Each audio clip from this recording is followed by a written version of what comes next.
First-time viewers, I swear this is not normal. And please take that as being a good swear. I am trying to wrap up our opening video for this episode. I have these headphones on. I've been editing without headphones on.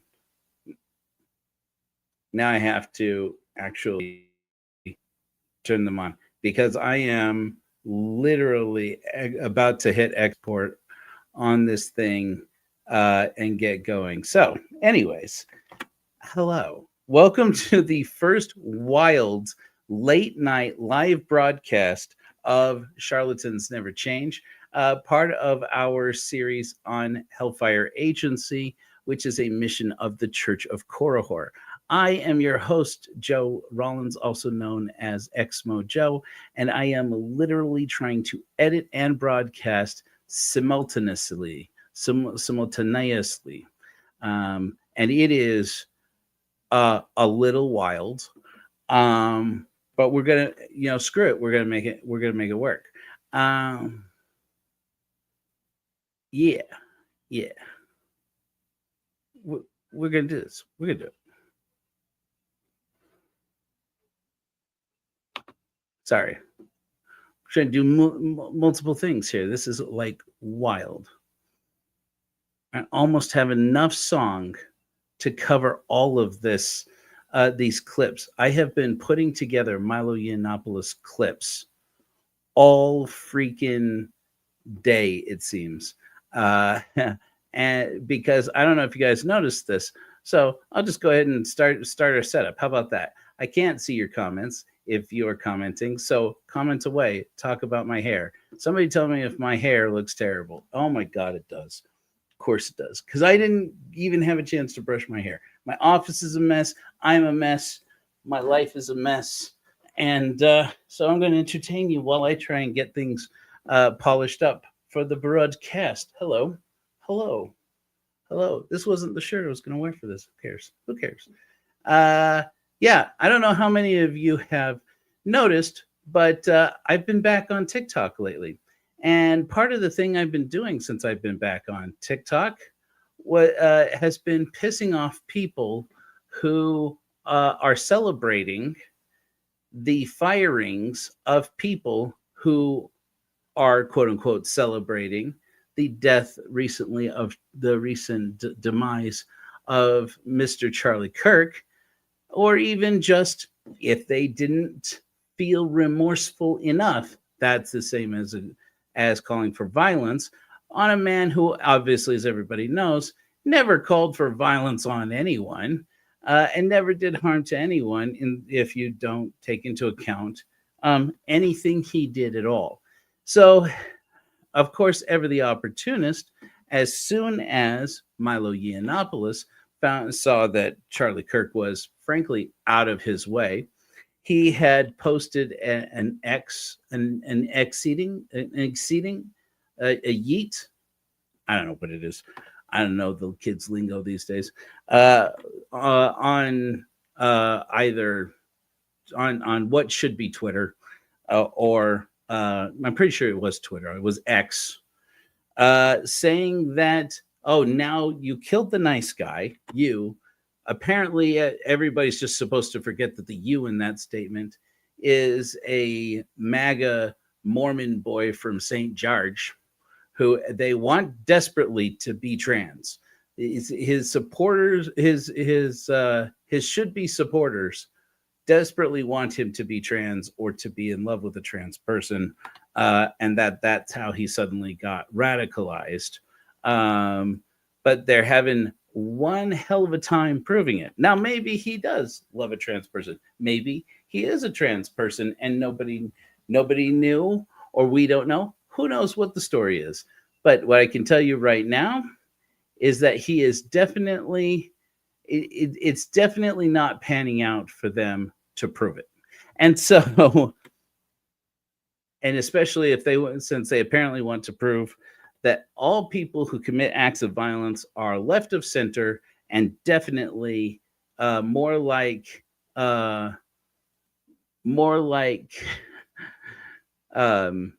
me than or than they are somebody like Milo Yiannopoulos. The fact of the matter is that Milo Yiannopoulos really is an opportunist. I am trying a whole new format here with the opening credits. This may be bad. This may not work. We're going to try it. Sorry, I'm editing literally at the same time. Fuck it. We'll give it a try. Sorry for swearing on the show. I had wanted to share with you all while I'm getting this going here. I'm going to throw into... You had me at sock puppet. I'm reading the comments now. Hey, you late night, you night owls. I was going to throw into the comments here the StreamYard clip for those people who want to join me in the hilarity that's about to ensue. That is my public takedown of Milo Yiannopoulos. Oh, I have wanted to give this undeserving twink the bitch slapping of a lifetime for years now. And it is going to be so good. I am likely to get my ass canceled over the shit I am about to say about this guy. I'm just going to be blunt with you. I'm going to beg your forgiveness ahead of time. I'm going to say some things about this guy and who is gay, in spite of what he says. I'm not outing a closeted person. He's been gay as long as he has been in the public eye, claims he is ex-gay now. And I am going to take him to task because he causes such harm to people that I love, to people that we all ought to love, and to fellow human beings. And he deserves to be taken down a peg because, and not just because of the harm he causes in the gay community and in the queer community, but the LGBTQIA plus, whom we are in the Church of Korihor committed to be inclusive of whom we are committed to be inclusive, being the second value of Korihorism, LGBTQIA plus inclusivity. Doing multiple things. Sorry, guys. Match source. There we go. This is totally new. This may turn out super weird. Not only has he done so much harm to the LGBTQIA plus community, frankly, he has done irreparable harm to the people who would use him to grift. So here we go. And that would be the Christians. Doing multiple things at the same time has never been my strong point, you guys. Milo Yiannopoulos, charlatans. Late. You guys have to tell me how you feel about the late thing. Lately, okay, so I'm going to go off on a tangent while we get this exported. And then I don't know what we're going to do with the big long clip. I'm just going to have to load the whole video in. Ugh, that's going to be so bad. That's going to be so bad. Anyways, so lately I've been posting some of our. It's Time and Dave from way afar off of the coast. How's life in Asia? Anyways, I have to keep an ear out. Sometimes I can't tell the difference between Elmo and my 10-year-old. I don't know why he's watching Elmo. I think he's asleep. So I've been posting some of our hymns to the to TikTok, and I have discovered that posting them at this hour of night between 11 p.m. local and 2 a.m. is apparently ideal for things going viral.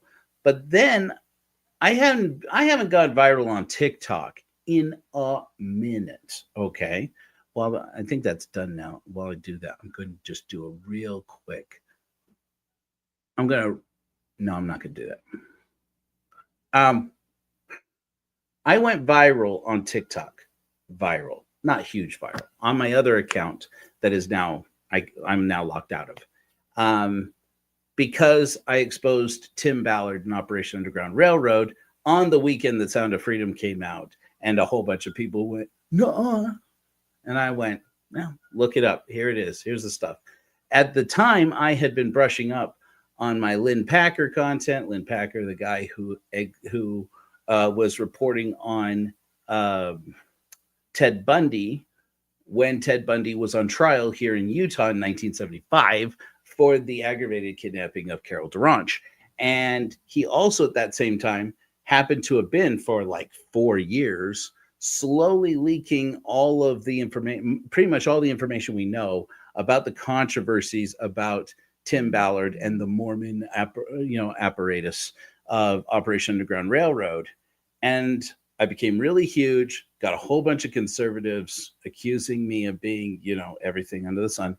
And then, my account grew to like something like 20, 30,000 followers. The next thing I knew, it was shut down. I was like, okay, well, lesson learned.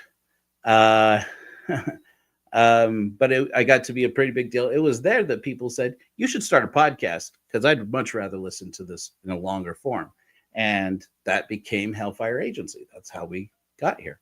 And that was a couple of years ago. I've recently gotten back on TikTok, and I posted some pretty clever content, and I posted some really good hymns, reconnected with a lot of ex-Mormons. If you don't know ex-Mormons, we own TikTok now. I mean, basically TikTok, as far as I can tell, exists for, young people doing dance moves and ex-Mormons exposing their ex-Mo story. And then Cardinellis burning his shit down, falling apart all over himself over the fact that any ex-Mormon can go and tell their story on TikTok. Can't they censor these people? And then this Charlie Kirk thing happened. And all of a sudden, it started a trend on TikTok to say, I'm going to load this up while I'm talking, to say of Milo Yiannopoulos, he's coming.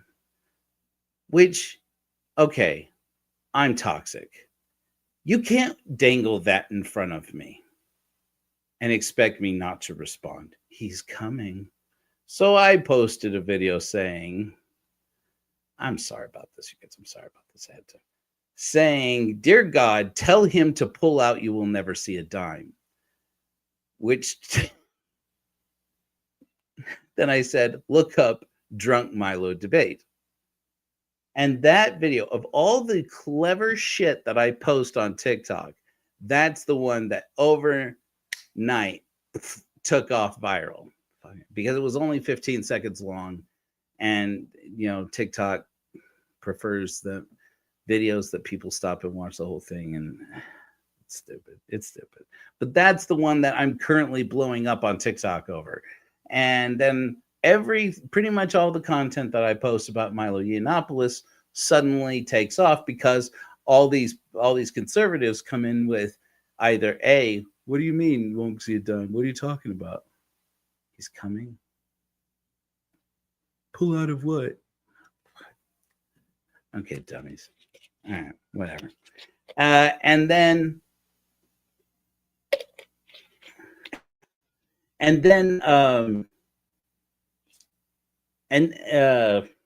shit, now I lost my train of thought. Anyways, let's try this. Let's try this. So anyhow, this entire movement of Charlie Kirk mourners, who I have created more content about Charlie Kirk. I'm going to load this and then I'm going to finish the story. Classic example. He's You can already tell we're off to a great start, right? You can tell what a great start we're off to right here, okay, right?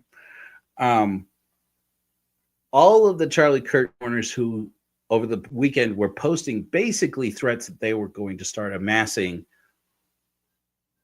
mobs to start looking for trans people, people of color. I mean, it's scary. I'm sorry for anybody who disagrees. I'm sorry for you. But the fact of the matter is, people who are scared of what Charlie Kirk's mourners are going to do to them are warranted. It is warranted. there was this guy in Cookeville, Tennessee, who amassed apparently either hundreds and or thousands of people in Tennessee to have some meeting they were going to put together at Harbor Freight. Oh, beg your pardon, only recently found out that it was another TikToker who, seeing how many of these people were organizing, contacted Harbor Freight and actually had the company contact this other TikToker to say, not in our parking lot, you're not, and then forced him to move it to a park. And they moved it to a park, and then the local police contacted them and said, you're not having that neo-Nazi shit at our park. I'm just going to say some things that probably get me canceled. You're not going to do that at our park. And so they wound up having to meet in the street somewhere. I'm still waiting to see. Does anybody have any news or updates on what happened after they met on the street? Anyways, so it's an interesting time. I'll say that. And anyways, while all that's been going on, I've had all these people responding to my Milo content, and I'm like, I do not want to make Milo content, but whenever I post, I'm like, you know the controversy behind why Milo Yiannopoulos is a bad choice for you guys to why he's suddenly saying, I guess I have to come out of retirement. And I said, it's very obvious that these people who are like, oh, you guys apparently don't remember Milo Yiannopoulos. He'll make you cry. Okay. That's right, Lisa. Get that coffee on. I don't know. I think this could be fun. This could be like a new thing we do. I'm working late anyways. I'm basically probably never going to sleep again. Oh, while I'm doing all this. What's up, Tim? Tim Rathbone, you guys. While all this is going on, in October, I am on a mission. I have an old beat up Toyota Sienna that my family got for me. That's going to be my home for a while. And I kind of love it. It runs and it has good AC. So many of you know that I am transitioning in life to a different housing situation. That, according to the government, is technically unhoused. I have a home, so I don't really, but then a lot of people who are unsheltered and or unhoused, many people do, they're just not housed where they are. And I'm fortunate to be as housed as I am. So I'm not complaining. As a matter of fact, I'm a little bit excited because I have committed to go and see my partner who lives in Virginia, and also to go down to St. George to see the family.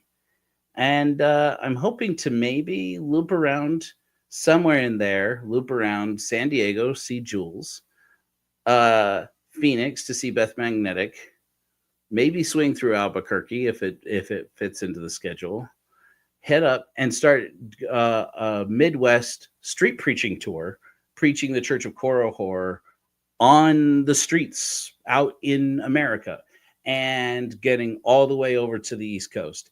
It may be the stupidest thing I ever did in my life. Let's do it, right? Like, fuck yeah, right?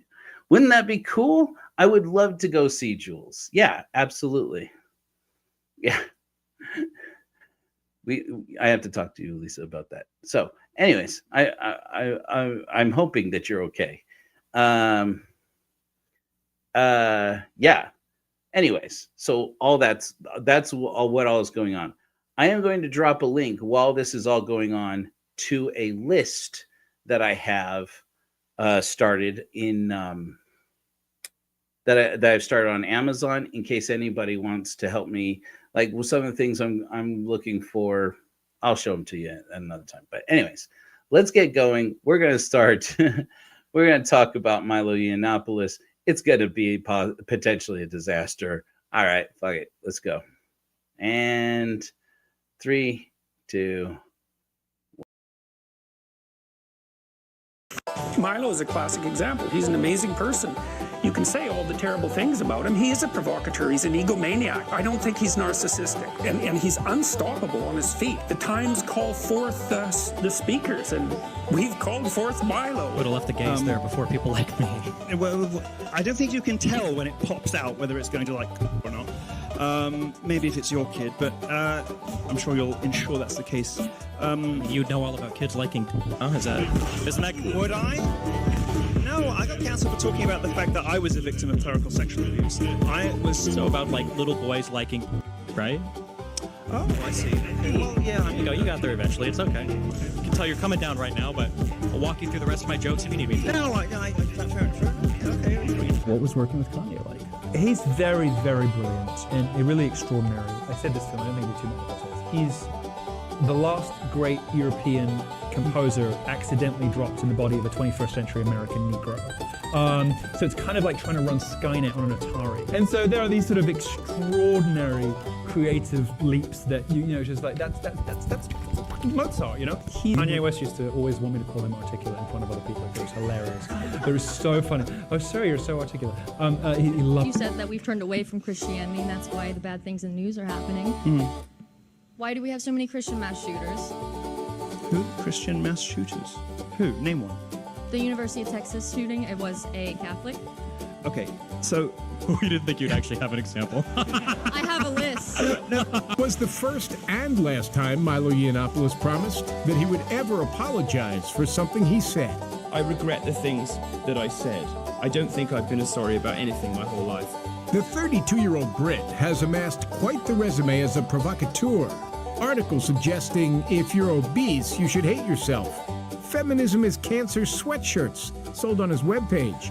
Banned from Twitter for hateful attacks against comedian Leslie Jones.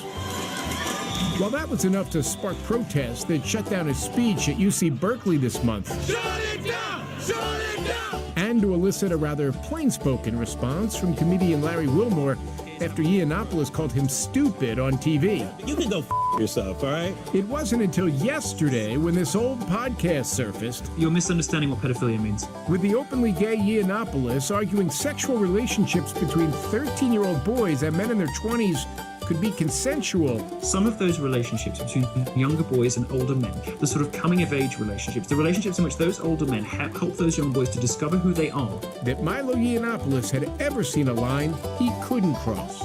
Swiftly, the Conservative Political Action Conference rescinded its invitation for him to speak about free speech, and CBS' own Simon & Schuster canceled his autobiography and the reported $250,000 advance. This last 48 hours has been a horrible and humiliating and degrading experience for me. Get your dancing shoes on.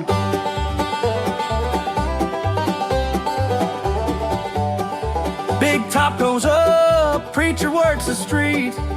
Come find Jesus at the meet and greet. Sell you heaven, then shake you from their feet. They'll raise the dead, they'll cure your gout. Pass the plate, take a pass on down, 'cause charlatans never change. Soothsaying in that holy name, fools burnt in holy flame. Oh, charlatans never change. I mean, good damn. I mean, good damn. This is what we mean when we say peak atheism.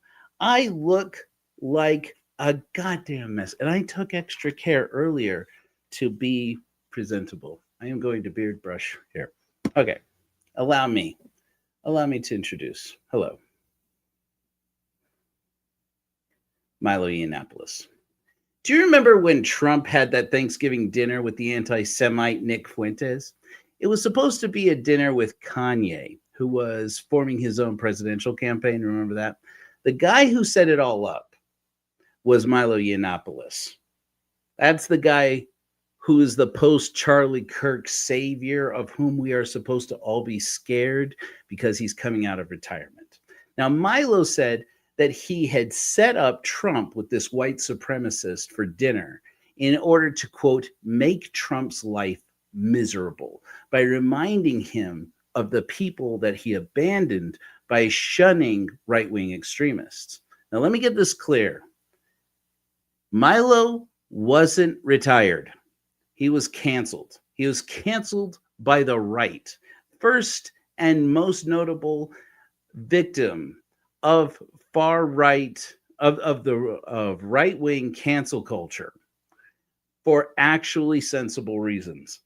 And we're going to get a little bit into that. Now, Milo brands himself as a provocateur, but actually he is a self-loathing twink whose mommy-hating and internalized racism have made him an opportunist sellout who will stab anyone in the back to earn a little more limelight that he never deserved in the first place. I don't know anyone who is scared of him, and let me say this to assure you that I am not afraid of him.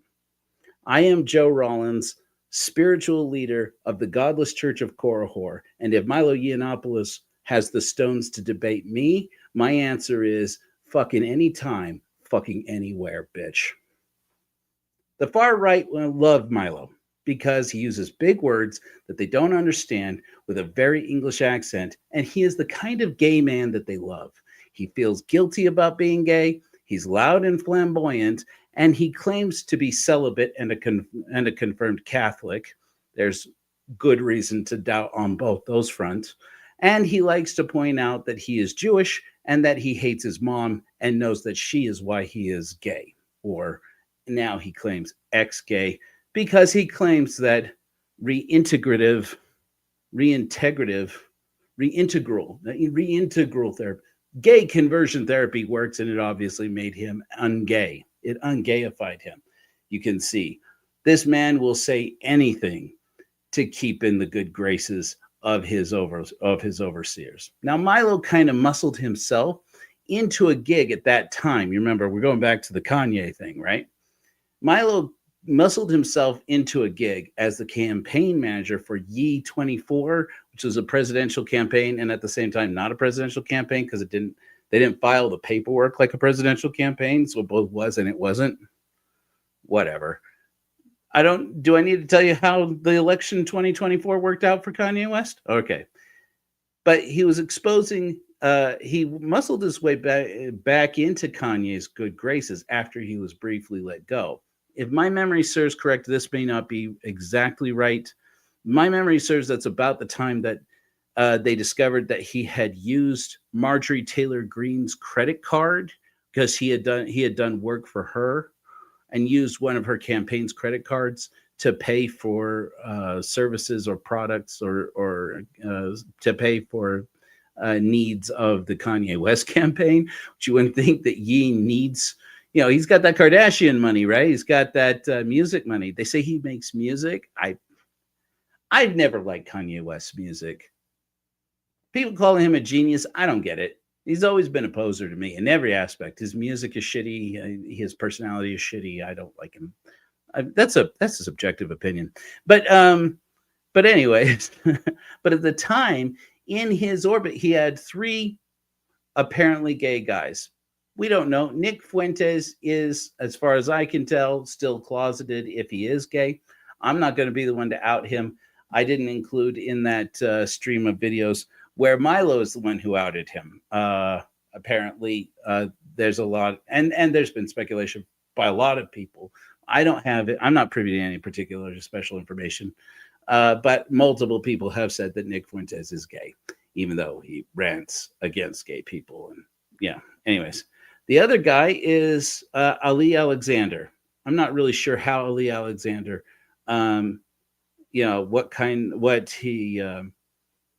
what he expresses or what his orientation is technically. But I know that what happened was that Milo exposed him while he was on the outs with Kanye. He exposed Ali Alexander, who was also either present at that dinner or part of this dinner with Donald Trump. He's the guy who organized Stop the Steal rallies for Donald Trump at the end of the 2020 fiasco that ultimately culminated, as you remember, in the January 6th thing. And that guy, Ali Alexander, if you remember, this is all back here in this murky time when we were like, oh, God, the dark timeline we don't like to think about. This is back there. You remember there's this guy, Ali Alexander, who was caught texting teenage boys and getting them to send him dirty pictures. It was Milo who apparently got him exposed to get him fired off of a job. And that kicked off his feud with Nick Fuentes, who's very close to Ali Alexander, and all of them in the orbit, both of Donald Trump and Kanye West. They kind of became this weird, closeted, crazy, wild scandal crew that linked Kanye West to Donald Trump because there wasn't enough insanity between these two people, apparently. And it was Milo who was at the center of that. But if you don't know, in 2017, Milo Yiannopoulos was more or less a nobody, unheard of. When he was picked up, introduced to Bob and Rebecca Mercer, the Wall Street father-daughter team, who brought you Breitbart News and Cambridge Analytica. Jury out on what the Rule 32 is on that. Basically, they're a weirdo couple. They're not a couple. It's a man and his daughter. I don't know what's going on. I didn't mean to insinuate anything with that. I'm just saying it's weird. That's all I'm saying. And they brought all this weird. I didn't say anything. I just said it was weird. And these two people, they were introduced to Milo Yiannopoulos by Steve Bannon because, of course, they fucking were. And they distanced themselves, however, shortly after that, after they got him hired on at Breitbart, because of this podcast interview that resurfaced in which he claims that it is effectively a rite of passage for adolescent boys who lean towards being gay to be sexualized by adult gay men. And then, of course, his whole world comes crashing down.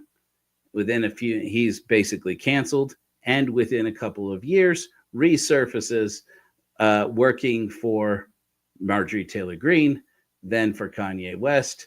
And then he kind of disappears after Kanye, I don't know if you remember, lost the election. Not only didn't win the election, frankly, didn't make it on the ballot, I think, in any state, right? So it's like, okay, sure, dude, whatever you say. And now this guy says, after the shooting of Charlie Kirk, that he is coming out of retirement because, quote, you killed the nice guy. Now you get the other guy. And the whole far right just picked up with it on TikTok and YouTube and, oh my God, blowing up on Twitter. And it's kind of hilarious. Well, they're like, look at it. You guys are all so scared. Do I look scared? Do I look scared? Of course, Milo would say, no, you look fat. I am fat. I'm fine with it. And I'm sure he'd love for us all to just pretend that he isn't loving every minute of being absolutely humiliated by this gorgeous grizzly bear right now. All right. I am going to try and load this next video because what I didn't have time to edit into this. I did, I snatched a big long video I was going to cut clips out of to show you something. And that is Candace Owens has had Milo Yiannopoulos for the past few weeks, has had him on her program. And Candace Owens, if you guys don't know, she cray. She is, I didn't mean to say that in any particular ebonics way. That's just the way I speak. She is crazy. She is crazy. And she's been platforming all this flat earth crap. She's talking a lot of anti-Semitic, tropes and theories. She loves a conspiracy theory, and she has been now effectively canceled by the right as well. So, of course, she has Milo on her show, and they light the place on fire. I'm just going to show you a few clips. It's going to be a little bit wild. Fortunately, though, they are the gift that keeps on giving. And basically, if we stop somewhere in this series of clips, you're gonna hear some wild shit. Let's try a few things. It's fine. And now I'm into the messy, difficult, and terrifying business of casting my eye over the female part. And the history of Jewish mysticism, there is some element of homosexuality. Is this a part of an occultic practice? Has homosexuality... Already we're off to the start. Already we're off to it. Candace Owens, flat earther, I'm just saying it, sitting next to a gay man, telling people basically being gay is an invention of a conspiracy between secret societies of Freemasons. Mormons, are you listening? And Jews. And they go out of their way to say everything but Jew. They would say Kabbalah. They don't say it that way. They say Kabbalah. What are you going to do? We're not, yeah. Anyways, they mentioned the ADL. It's a great way for them to dog whistle. Anti-Defamation League is an organization that fights anti-Semitism. And they love, and they'll say, you know, Masonic societies. That's why they don't say Freemasons. You know, they'll try to say it as quickly as possible, and they will try to use all the words they can to work their way around this accusation that they're going to make several times throughout this interview. I won't show you all of it nearly because enough of my brain cells have been poisoned with this garbage, let alone you guys. Already I can't with the glasses. He claims that he's going blind. I don't know whether or not that's true. It's sad if it is true, but he claims in this interview that he has like 5 years left of eyesight. The problem with Milo Yiannopoulos is, even if you want to feel bad for the guy, because I want to feel bad for the guy for multiple reasons. It's hard to know when to do it, because if his gums are flapping, he's lying. It's like it's a solid 50-50. Sometimes he is lying, sometimes he isn't. If Milo Yiannopoulos tells you the sky is blue, go outside and check. That's all I'm saying. Go outside and check. But yeah, so already we're kicking off with this. They'll try to use as subdued language as possible. Their claim is that people being gay or trans is a conspiracy to weed God out of American life and to weed God's natural government out of our government by Jews and or Freemasons. They will try to dog whistle it every way that they can. And by the way, slip in as much smearing of black people that they possibly can, and people of color as they possibly can. Been pushed upon our society because it is disordering. Are we even allowed to say that on YouTube? Anyways, here to join me, Milo Yiannopoulos. Let me start from the beginning here. I want to say I've never struggled with homosexuality. I was brilliant at it from day one. But it did occur to me 5 years ago that hell was real and I don't want to go. So, Milo, that's all it took for you to make my list of charlatans. Right there. That's it, buddy. You're on the list. You are officially a sellout who will sell Jesus to somebody just because you like to mock them for being dumb enough to buy it, whatever you say. You say you're a reformed or a recovered homosexual. I say ex-gay because it sounds hilarious, but the truth is... Ex-gay does sound good. It's good, isn't it? But the truth... No, it doesn't.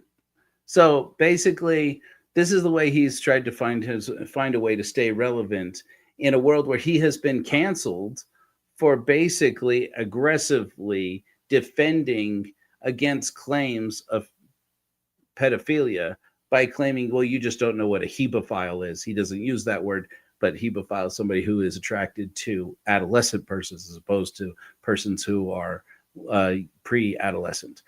And so it's like, that's basically his claim before he comes out and says, well, I said the wrong thing. Really, you should feel badly for me because I'm a victim of ecclesiastical abuse.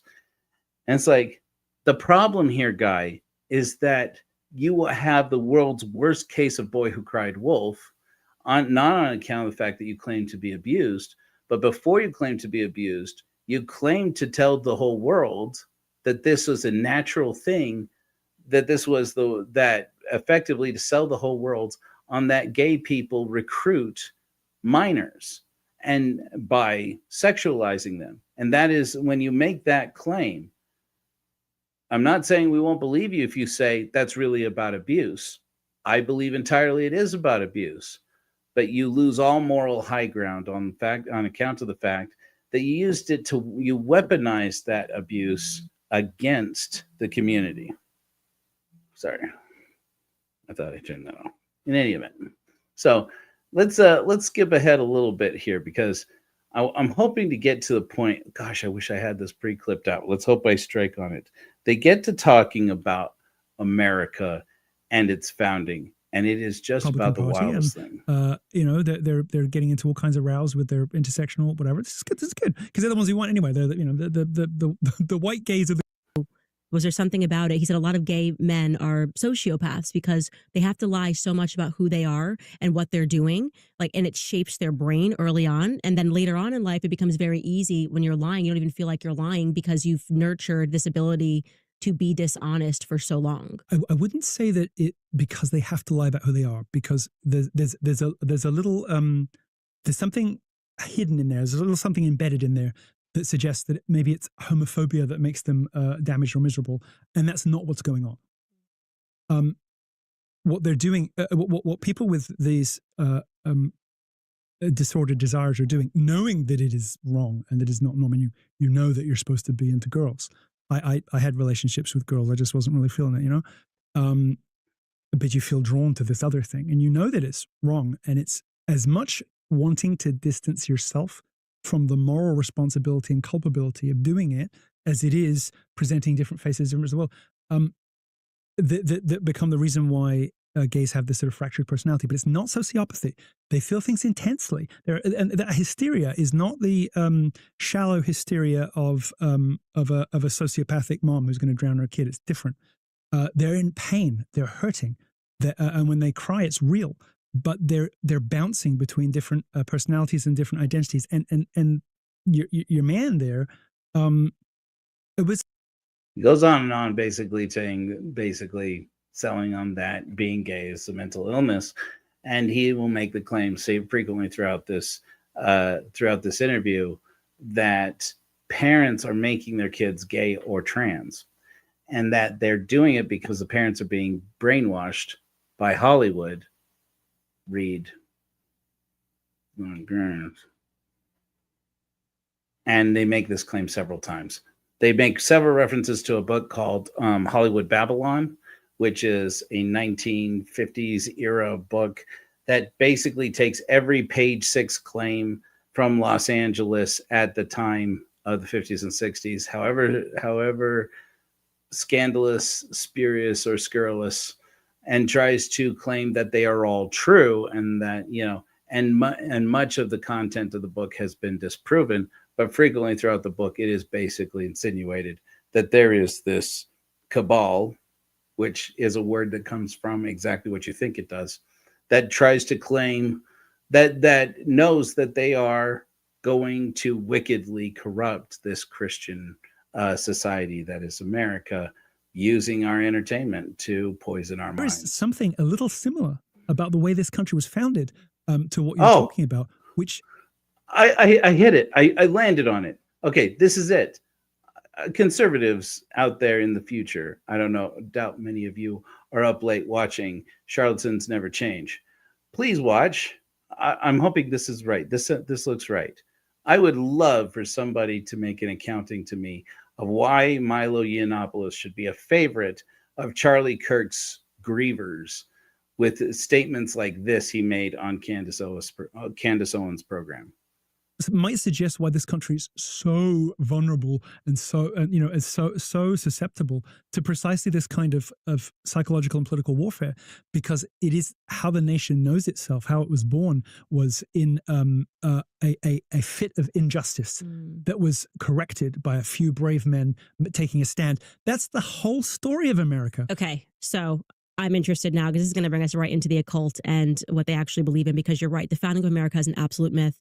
I'm actually reading a book. Supported by the French. But hold on. I hope somebody caught what was just said here, that Candace Owens just said, and I'm trying to get her back on screen here. So, okay. That Candace Owens just said that the founding of America is a myth.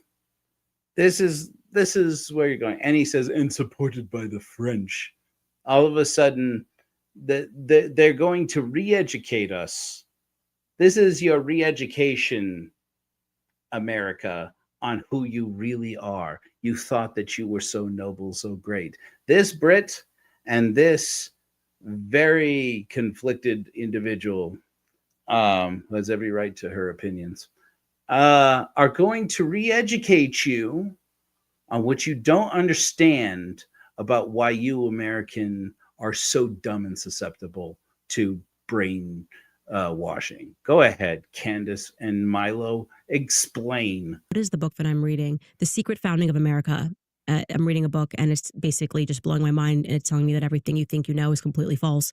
But when I was in study with some priests, they sort of pish-poshed me. I was in England studying with some priests, and they were just sort of like, everything that you Americans think you know is so foolish. Like, America was obviously founded by Freemasons. And now I'm really understanding, like, yes, you had these Freemason lodges that came over, the Scottish Rite, B'nai B'rith, and they were the reason behind the Civil War. They were the reason, but they were literally fighting for control of America. And the way that they do this is very similar to what we're seeing today. There's this kind of mainstreamed lie. I mean, let's get to, if you ask Americans, oh, it was just the tea tax was too high. And this is what we did. We started throwing it out in the harbor, and we said, we're going to pause there. I'm going to just show you. Okay. Are you curious about this book that they're talking about? I know you are. Let me go ahead and share this with you. It's I might have two Amazon pages open here. Oh, here we go. Ready? Here we go. Here is the book they're talking about. This is the book they're talking about because, well, of course it fucking is. Look at this thing. The Secret Founding of America, the real story of Freemasons, Puritans, and the battle for the New World. The widely accepted story of the founding of America is that the Mayflower delivered the first settlers from Plymouth to the New World in 1620, yet in reality, the Jamestown settlers had already become the first English-speaking outpost 13 years earlier in 1607. Okay, so what? The Secret Founding of America introduces these two groups of founders, the Planting Fathers, blah, blah, blah, blah, blah. And basically it goes into, already in the very description here in the beginning, it argues that the new nation conceived in liberty was the Freemasons' first step towards a new world order. And there you go. Okay. There were Freemasons involved in the founding of America. It was not ever innocent. It does not mean, that does not in the least bit mean that there is some secret cabal to try and to go to war now, to try and poison your minds with gayness. So it gets weirder and weirder as their claims go on. Did I say it? It sounds so stupid. Sounds kind of dumb, don't it? Sounds kind of dumb. Basic. Like, I know dumb. it was a couple hundred years ago, but people were people. What? How much does this tea cost? Oh no, Paul Revere. This is a great one from Hyde. Is he saying that our indoctrination about the Tea Party was wrong? Do you remember when Glenn Beck, speaking of Mormons, do you remember Glenn Beck used to do his blackboard demonstrations on like Fox News and shit that eventually got him spun off to start the Blaze? And he used to say, and he would say this. I mean, they did do this.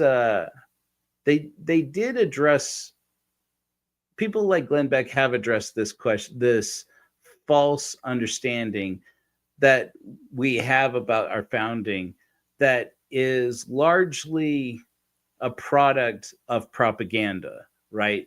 That Paul Revere played a much bigger role in America's founding than he actually did. That the speech given by Patrick Henry, the "Give me liberty or give me death" thing, was much different. You know, that actually wasn't the way it was done. Okay, sure. There's a lot of stuff in our understanding as we were taught American history and the history of the American Revolution that is BS. Like that all the founding fathers who signed the Declaration of Independence were all in Liberty Hall on the same day in the same room to sign the document, which obviously it wasn't, but that's the way it was painted in the picture, because of course it was. I mean, if you're going to have a painting, you're not going to paint a room with like 10 guys standing around arguing about, did he really sign this in the draft that it is? Of course not, because that's not fun. You're going to paint them all in the same room at the same time. It's propaganda. It's always been part of your history. Deal with it. It is what history effectively is.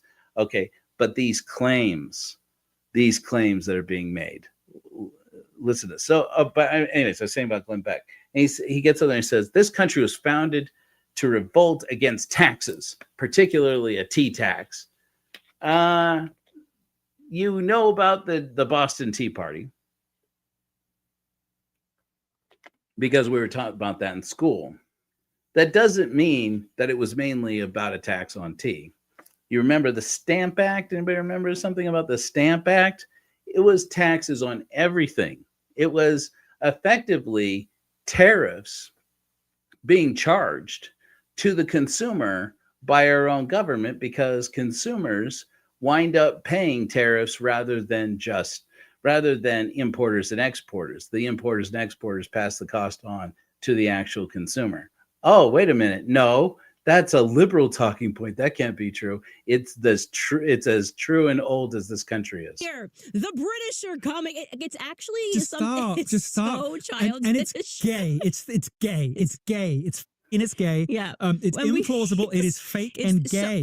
You literally, now that I'm getting into the Freemasonry. Is it any wonder that a country founded on a fake and gay mythology would have as its primary export, just a couple of hundred years later, sodomy as a condition of foreign aid? Is it so surprising? No, it's not. Not to me. No. First of all, if America is responsible for exporting sodomy, we should be getting paid a hell of a lot more. Why would we have a deficit budget if we are exporting buggery to the whole world? I mean, this is good stuff. Let's everybody. I mean, if we're responsible for selling this, we should be getting paid much better than we are. And frankly, we would have enough money for universal basic income. I say capitalize on that. Capitalize butt stuff for America. Where's that t-shirt? Do I have to make that t-shirt? I'll do it. I'm not afraid. It's not, but getting into the homosexuality and looking into B'nai B'rith, this was actually one of the Masonic lodges that Sigmund Freud was a part of, and that's why it made me think about this, because they were definitely very involved in what was happening in the South. Okay, so it just keeps on going. It just keeps on going. In case you didn't catch that, the Freemasons were aligned with the Jews. They're making this claim, and that they created homosexuality, which wasn't a thing before America, apparently. That's a claim that gets made. I don't think it's, they're reiterating it here. I think they made it earlier, but they actually claim we have this idea that homosexuality was ever present in human society before America, but it wasn't. It was created by Hollywood, and created by America, and now we're exporting it to the world. They're very involved in what's happening today. B'nai B'rith then became the ADL that we had today. Right. What do they do? They mainstream lies, right? And they call themselves they call themselves anti-defamation, but what are they doing? They're actually defaming people. They accuse which people. Which is a satanic inversion of the language, precisely as is used in their.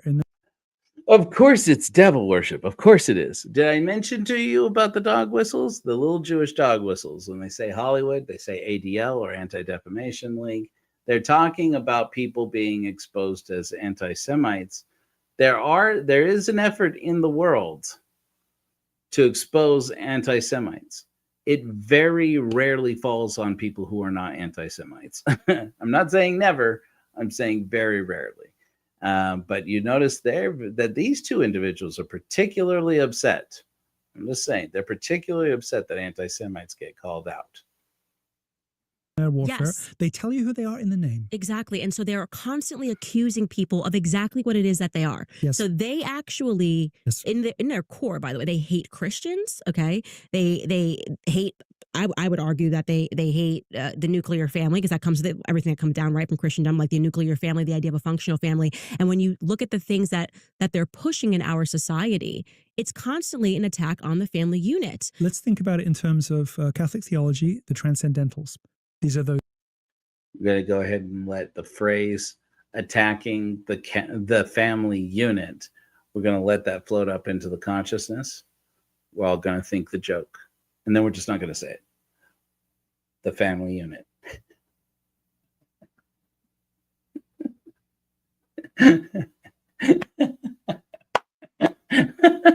You guys, that's a good one, you guys. You guys are so funny. There's qualities of reality that all people are drawn to, that give us a little taste of what our Lord may be like. And depending on whose theology you read, typically there's four of them: beauty, truth, goodness, and unity, right? So you often hear religious people talking about the good, the beautiful, and the true, right? Those are the things that the ADL... I don't hear them talking about that. I don't hear them talking about that. And I rather obsessively watch Christian content. You hear a lot about,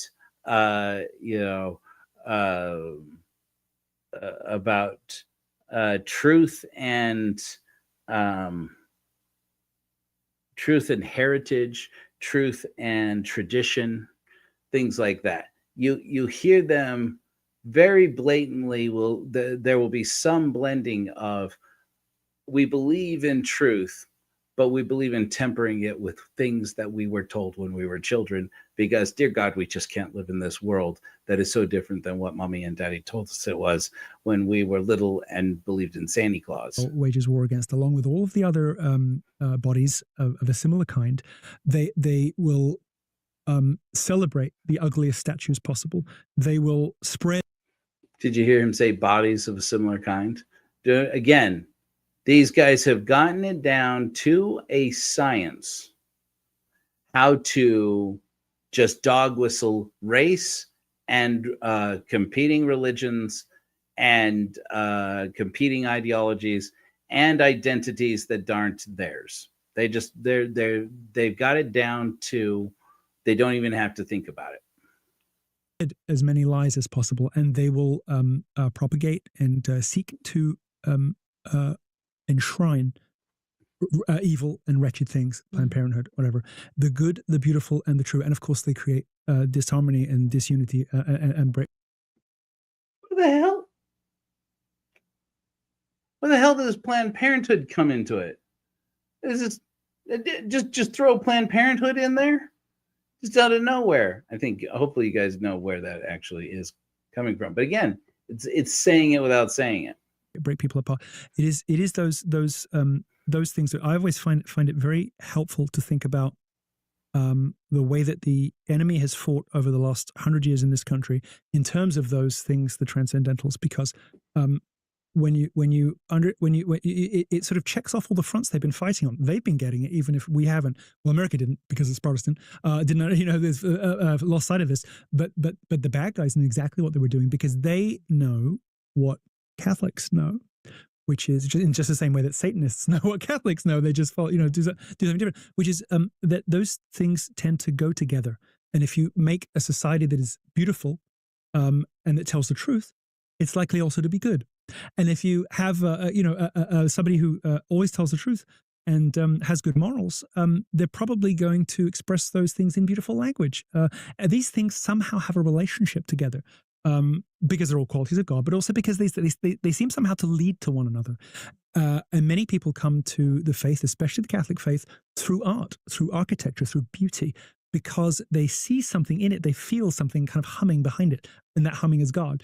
and eventually it tumbles into the good and the true things they find out about God later. But they're drawn in by something objectively, independently beautiful, eternally beautiful, about something that they have seen, or a melody they have heard, or all of those things. You know, the great richness of the Western whatever.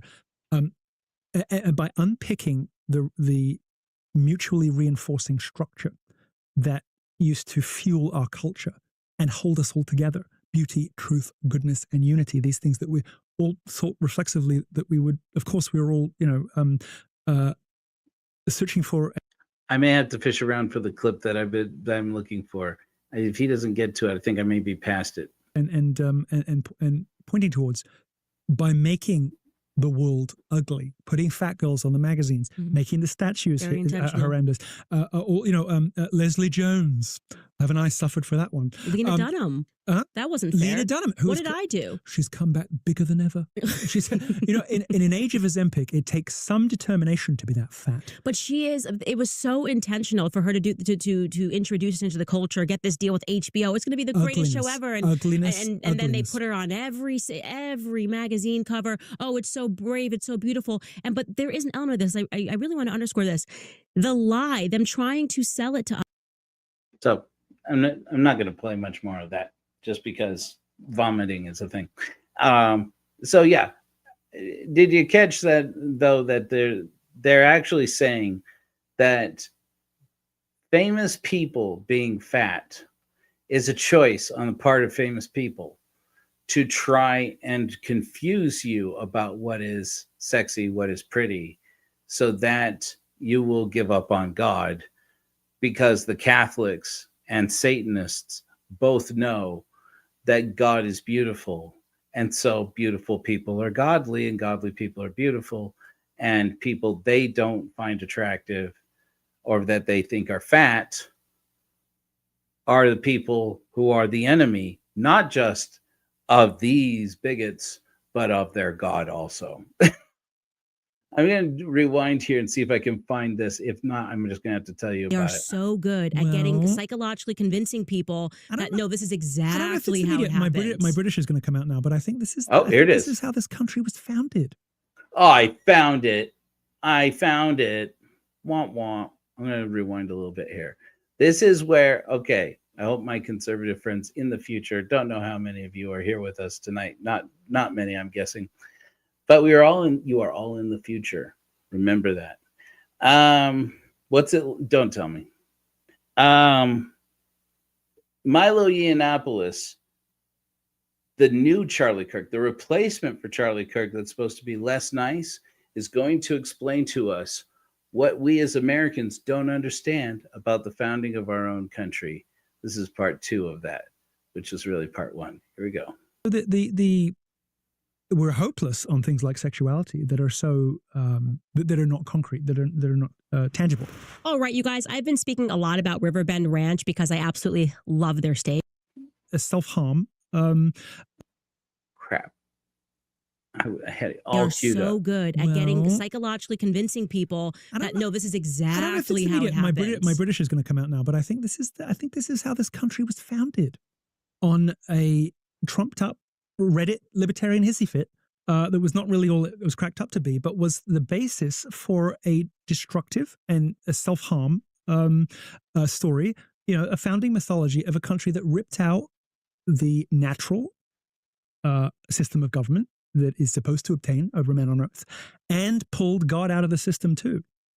Is this my British coming out? I know. No, it's I'm gonna. There is something a little similar about the way this country was founded to what you're talking about, which might suggest why this country is so vulnerable and so is so susceptible to precisely this kind of psychological and political warfare, because it is how the nation knows itself. How it was born was in a fit of injustice that was corrected by a few.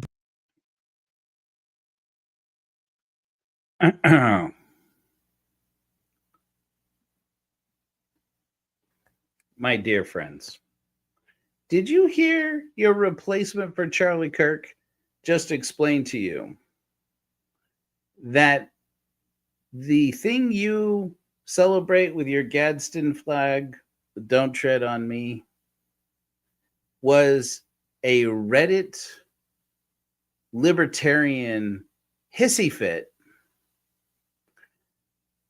to take God out of the natural form of government. That's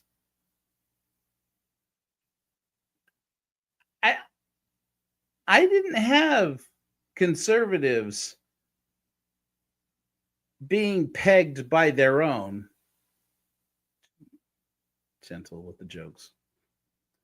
Being pegged by their own as monarchists and loyalists to the crown on my 2025 Trump MAGA bingo. I forgot that conservatives are supposed to be a bunch of Benedict Arnolds. I didn't understand. Now I'm remembering. I forgot.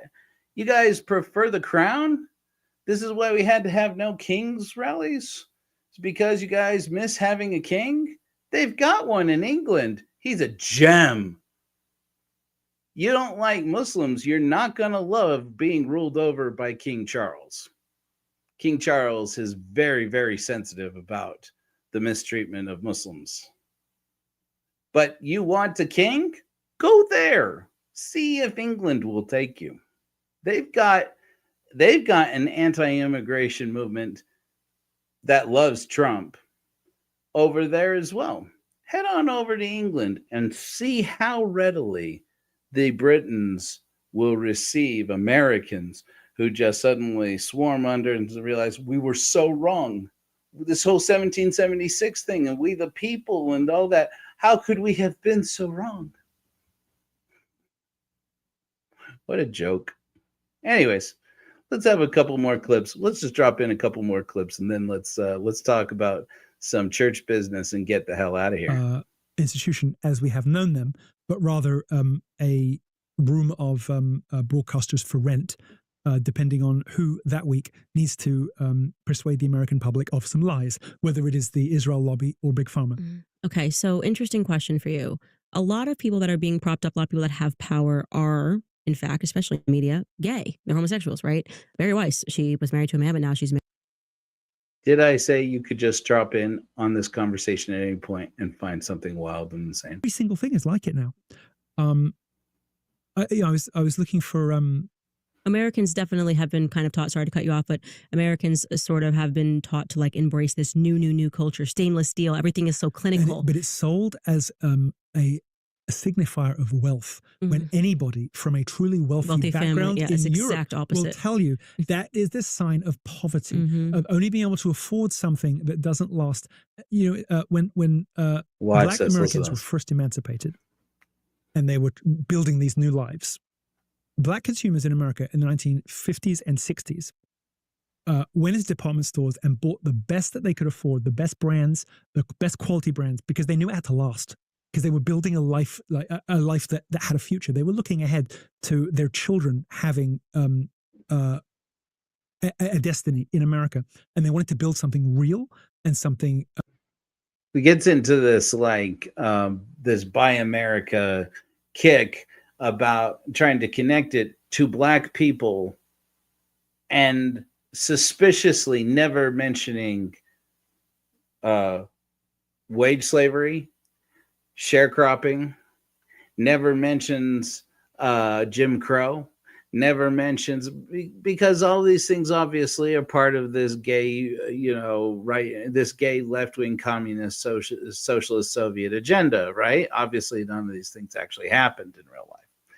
And so it's kind of wild. Again, drop in anywhere on this conversation, you're going to hear some wild shit. Technocratic movement, right? So they believed in technocracy. This is my problem with America. When you rip out God and the King, you can't replace it with the Stars and Stripes and a couple of slogans. You can't just say, "Oh, freedom, 4th of July," and think that an entire intricate system of human governance and flourishing and culture and faith that was all tending up toward that a capstone on earth as it is in heaven, an earthly reflection of the heavenly order, the aristocracy and the king, the angels and our Lord.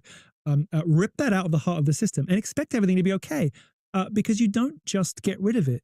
You make room for something worse to move in. Right. And Hollywood became the king and the queen. Correct. The Beyoncés, the Jay-Z's. You see people worshiping Hollywood. And the problem is that. Okay. Candace Owens. Hello, Candace. How are you? Joe Rollins, you know me. Do you wonder sometimes how you ended up on the fringe of society? It's when you bring Beyonce in and equate her with the gay Jewish Mason conspiracy agenda to replace His Majesty the King in his natural place and order over American society. That's it right there. Them's fighting words. I'm not even much of a Beyonce fan myself, but I can tell you right now, you got canceled right there. Not because of some conspiracy, just because she is a talented artist and she is beloved by so many people. And even I know better than to go courting that controversy. You stepped right in it, my friend. You stepped right in that controversy. Anyway, let's watch a couple more minutes and get out of here. You're not supposed to, but you can kill him. You can assassinate him, and people do. When there's a crazy, cruel, terrible king who's doing absolutely insane things. Disclaimer. I endorse nothing of what this man is saying right now.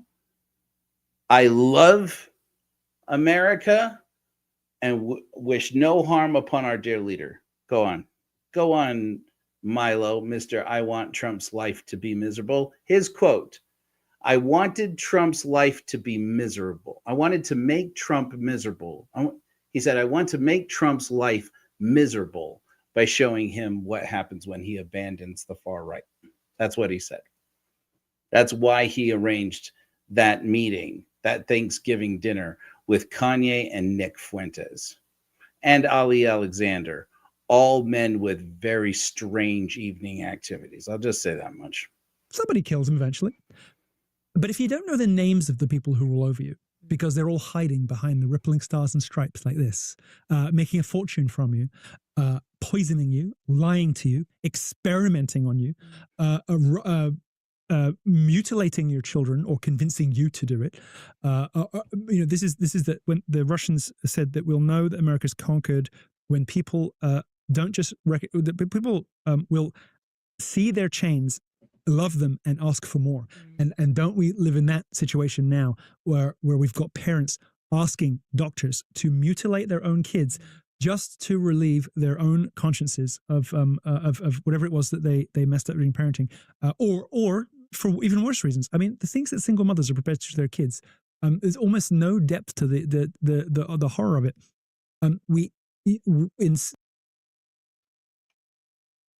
Single moms. We're back to that. Single moms are the cause of the downfall of society because they will do just about anything to children. I spent too many years, I guess, maybe in Mormonism. Maybe I spent too many years as a Mormon knowing and hearing around the clock, all the time, all year round, all of the things that are done to children by somebody's bishop, somebody's home teacher, somebody's dad, somebody's uncle, to think that, oh, the ones who'll do anything to their children are the single mothers.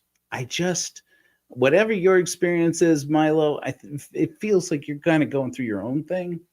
And it doesn't necessarily involve all of us. We might be done. 1776 does not Charlie with an make America free of monarchy. It just means you don't know who's in charge, and you'll never be able to hold them accountable. Who do you think is in charge? Good question. It seems obvious to me from everything we know about empires and long-lasting cultures, how and when they fall, how and when they do it, the characteristics that it has. I think we can see in that hints about the perpetual elite class that seems to kind of exist throughout because those are the excesses I think that the elites embody that they can do, but when it permeates down to the rest of society, things fall apart. So at the end of Rome, you have the Visigoths sacking the city, and the senators are not doing what they're supposed to do. They're not in the Senate. They're out with child prostitutes, or their gay orgies, or their whatever. When you start to see the I think that Camille Paglia, who we're not supposed to quote anymore because people keep finding things about man-boy love in her books, but other than that, she's pretty good on most subjects. This is where they get into this person and apparently claims, no, I'm not going to show any more of this. You get it, right? It poisons the minds of our children and emboldens our enemies. The terrorists win. That's what happens. They go into this rant for like some 10, 15 minutes of this 2-hour interview. They waste on just how disappointed Milo was to learn that there were no dinosaurs because he liked Jurassic Park when he was a kid. And then they go off on it. They just go off on it. And I mean, it gets into some flat earth territory. That's your boy Milo. He's a gem. Milo Yiannopoulos, look, the fact of the matter is, it's hard to nail down exactly what Milo believes or disbelieves because, again, he will say one thing and then he will say another just to stay relevant. And it's kind of embarrassing that people don't spell it out right away. And frankly, they do. I am only now beginning to see, after some 3 or 4 days, that I've been coasting off of the TikTok glory that is just exposing this dummy, this ecclesiastical doctrinal whore, for the fact that he will, say and do anything. He will do any dance to get $1. And for this, while now I'm finally seeing comments from people from the right of center saying, I personally think he's too controversial. I personally think they'll comment saying, I actually think some of the things he says are maybe too, they're too out there a little bit. And it's like, you're coming around. I'm telling you this right now. I'm going to have my day with it because, frankly, Charlie Kirik was bad. And I'm not going to walk back from the facts, the truth that I had said on Sunday in my godless sermon about the fact that Charlie Kirik was a bad person. I mentioned this on a Facebook post. I'm going to say it again. Okay. If you don't know, you should watch the Jubilee video with Milo facing off with 25 woke college students, right? Whatever. Watch that video if you think you know Charlie Kirik and you know him to be a peaceful and good man who never hurt anybody and just wanted to talk about freedom of speech. No. Charlie Kirik has a daughter, or had, however you want to call it. And in that Jubilee video, he was asked, what if you had a daughter? And he says, I do have a daughter. Okay. And a woman, she asked him, this is in the abortion part of the argument, obviously, said, if he is, and she said, if your daughter were attacked by a man and impregnated while she is a minor at 10 years old, 12 years old, would you force her to carry that child to term and to carry that pregnancy to term? And he answered that, let's say it this way, that baby would be delivered. And that was, for me, the point where I said, this is the guy that they're coming out and saying, he was a good father. He was a good husband. And I have to push back. The tragedy of Charlie Kirk is that he died so young. And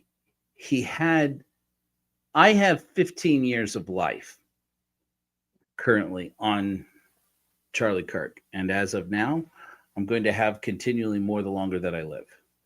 And I'd hate to think that I would be judged for the rest of my life for the things I believed and did and said when I was 30, 15 years ago, 31. I have had a chance to change, to grow up, to become a better person, to become a better father. And you could, if you were to ask my family, I'm sure eventually somebody would confess to you that I'm not perfect. What did you expect? No, I'm not perfect. But I'm a pretty good dad. And I had the benefit and have the benefit of having a good dad. And I have enough experience to be able to say, and I know enough good dads to say, no father is a good father, of whom his daughter will later find out that he thought that if she were attacked and impregnated by a man, that she should have to carry that pregnancy to term, even if she is a child. That's not a good father. For that alone, I wish people would stop lionizing the man. And then to say, oh, you killed the nice guy. You, once again, not sure how that you is supposedly directed at us when it was, again, a white MAGA Mormon kid so far that appears to have done the deed. We don't know for sure yet. And the more evidence that comes out is the more fishy the whole thing smells, frankly. And so, but we don't know. We're going to have to see how all the evidence pans out over time. And I can tell you this, after the hearings with Kash Patel recently up on Capitol Hill, I don't feel extra reassured in our federal law enforcement agency's ability to bolster the fact finding of our local, state, and municipal law enforcement agencies. So I can tell you this, if you were to tell me that they have the wrong guy in custody right now, I would not be surprised. I would not be in the least bit surprised. Now, I'll take them at their word for now that they haven't fabricated all this evidence about him. But boy, am I going to look forward to seeing more and more of it come out, because it starts to feel after a while like, are you guys like making any of this up? I mean, right? I mean, it's a little bit crazy. So again, I wanted to share a couple of things with you guys. If you don't mind, I'm going to share a couple of things with you. I probably shouldn't put this in the actual broadcast, but screw it. For the mission trip in October, again, I am going on a mission for the Church of Korihor. Let me go ahead and share this. I'm going to grab the link to the Amazon and put it into the comments. You're going to have to copy and paste probably Joe's mission list. I'm not going to fight hard to make sure to format things here. Just going to throw it in there. And then I'm going to show you some things that I'm planning to gather, because I am driving coast to coast until either this van breaks down, which is possible, or I manage to get to as many places as possible to preach the good news of atheism throughout the world. I'm going to say this while I get this loaded up. I'm actually even going to throw a line out maybe to some of these Mormon influencers who are on the West Coast and say, if for no other reason than for entertainment value, if you'd like, I'll stop by and we can have a chat. I think it would be interesting. I had Jacob Hansen on Church for Atheists once, and I will say this, though it is hard for me to admit, he was a very gracious guest. And even our conversation off air was friendly and approachable. I don't know.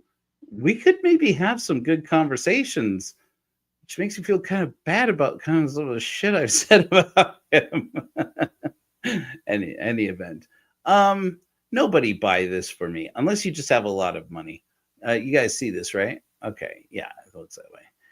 Nobody buy this rooftop carrier. That is shockingly expensive. I'm thinking I'm probably going to wind up with like a canvas one because like $340. Jesus on a cracker.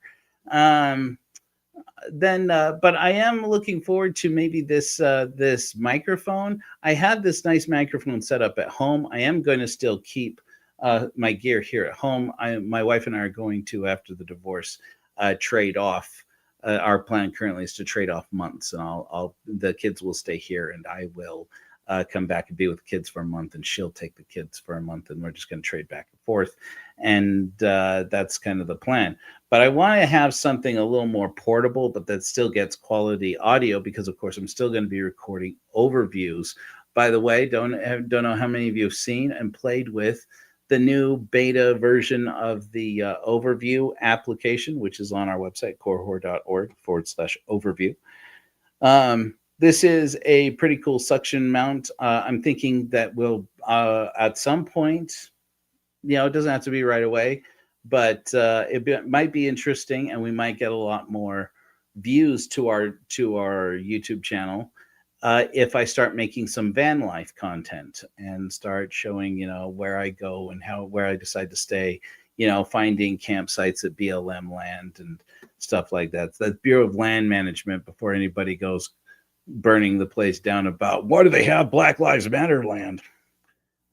This is a cool little vlogging camera I've been thinking we could get. It's a 4K camera. My plan currently, again, this is not urgent. My plan is currently to do as much recording as I can on my phone. Then we got some less expensive stuff here. Over time, I'll be taking these down as I just wind up purchasing them myself. But I mean, if anybody wants to help, they're welcome to. Thinking about getting some organizers as much as possible with van life, from what I can tell. If you want to, if you want to be successful, you need to stay organized, and hanging things on the walls and seats is kind of the best way to do that in an ordinary camping van. Then, some solar panels to charge up my phone and portable devices. I really think it would be simplifying my street preaching to get one of these tripods that follows you as you go. Maybe I could set up like my phone and just like record myself doing my street preaching. There's some places in Chicago, some places in Denver where it's, apparently common for Christians to get out there and preach Jesus. And I thought, boy, wouldn't it be great if we were to get out there and really, just preach the good word of atheism, get up there and say, so here it is, the good word of atheism. There's no God. So that's what I got. What do you got? Nothing? Okay. Well, I guess we'll talk science, and then I just do a slideshow on science. I'm going to show you a little bit about that. This is a Chingo potty. I'm not sure about this thing. I think they're cool. I think it would be useful to have one of these like hatchets that, like disassembles into a bunch of different useful tools. But that's not a must have. It's a nice to have. Today, I spent much longer than I probably should have at Home Depot shopping for hatchets and axes, just because I plan to do quite a bit of wood chopping.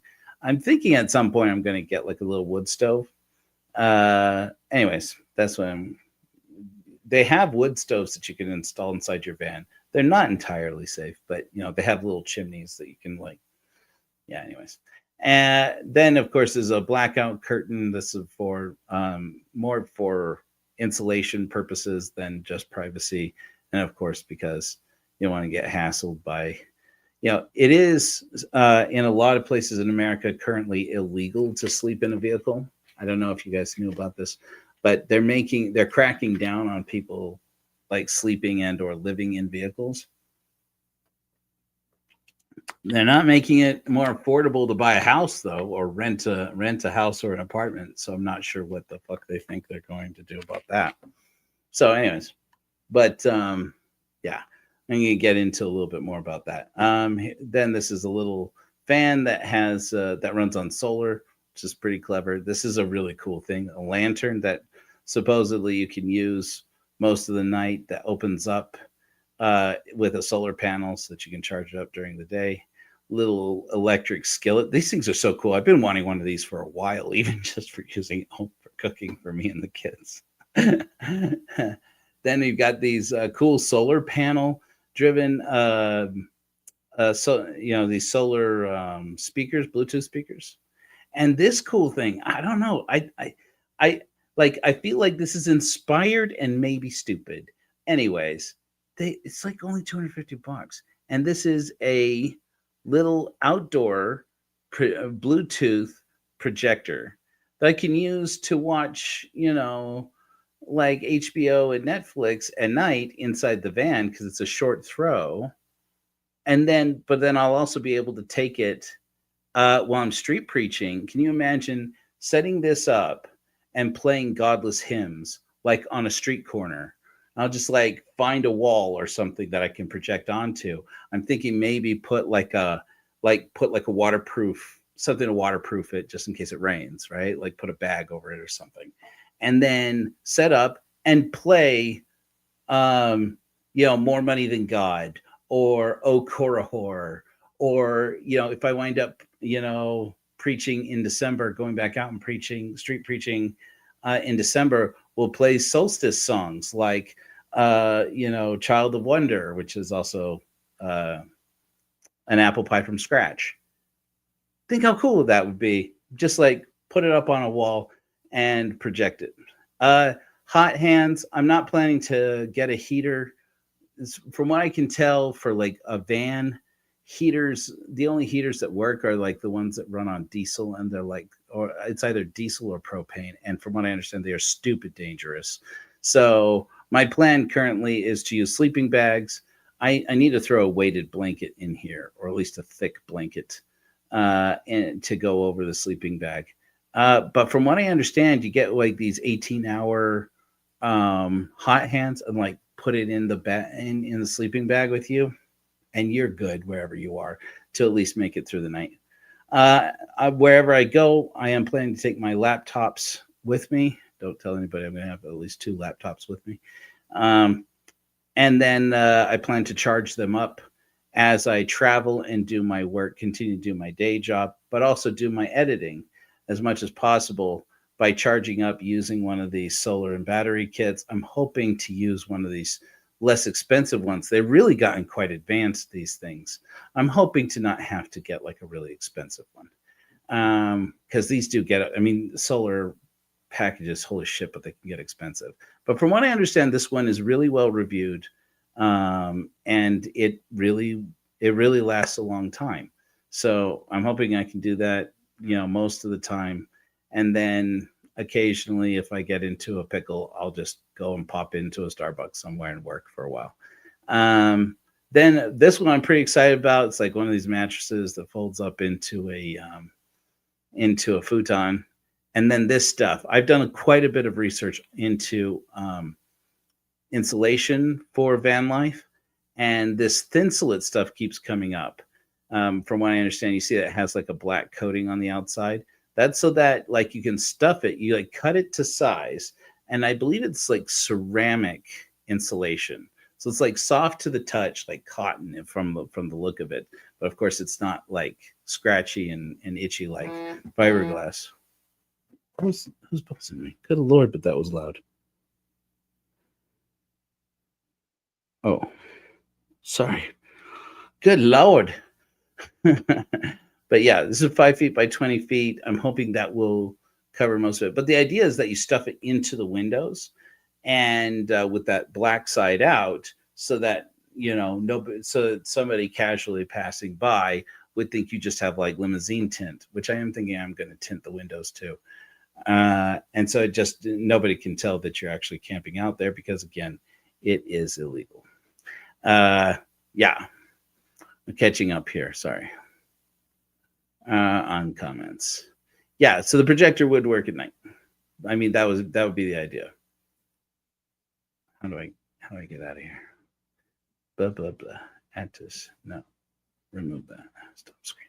Okay, cool. Let's see here. Yeah. This is the main issue. So like Walmart has started to crack down. It used to be that like pretty much any Walmart in America you could stop by and sleep overnight. It's now like based on manager to manager. A lot of gyms. My plan is to have I'm getting a Planet Fitness gym membership so that I can work out or shower pretty much anywhere I go. Yeah, that's a good point, Lisa. I mean, frankly, I'm just at some level, I'm just going to have to be willing to take a ticket wherever I can. I mean, I'm going to have to be willing to take a ticket anyways, because again, they're cracking down on people. Who knows how long or if they already in certain areas are going to be combining the ICE raid forces with, cracking down on unsheltered people. So my plan is to be extremely careful, stay up use the applications that van lifers use, communicate with van lifers everywhere that I go, get out of my shell a little bit, talk to people, and just kind of stay abreast of what people are already doing. And but I don't know, I'm excited, man. I mean, I probably shouldn't be. I'm probably going to hate things before very long. I've been looking at, and I'd love to hear anybody's feelings on this. I've been thinking about getting like some pre-made like dry meals, something that you can just add water to and cook it up in a skillet, that electric skillet. I'm really kind of excited about this electric skillet. I don't know if anybody's willing to buy that for me, but frankly, don't be stressed if you don't want to, because frankly, I am seriously consider doing it like tonight, because I'm like, shit, but I want one of these things, these little hot pots.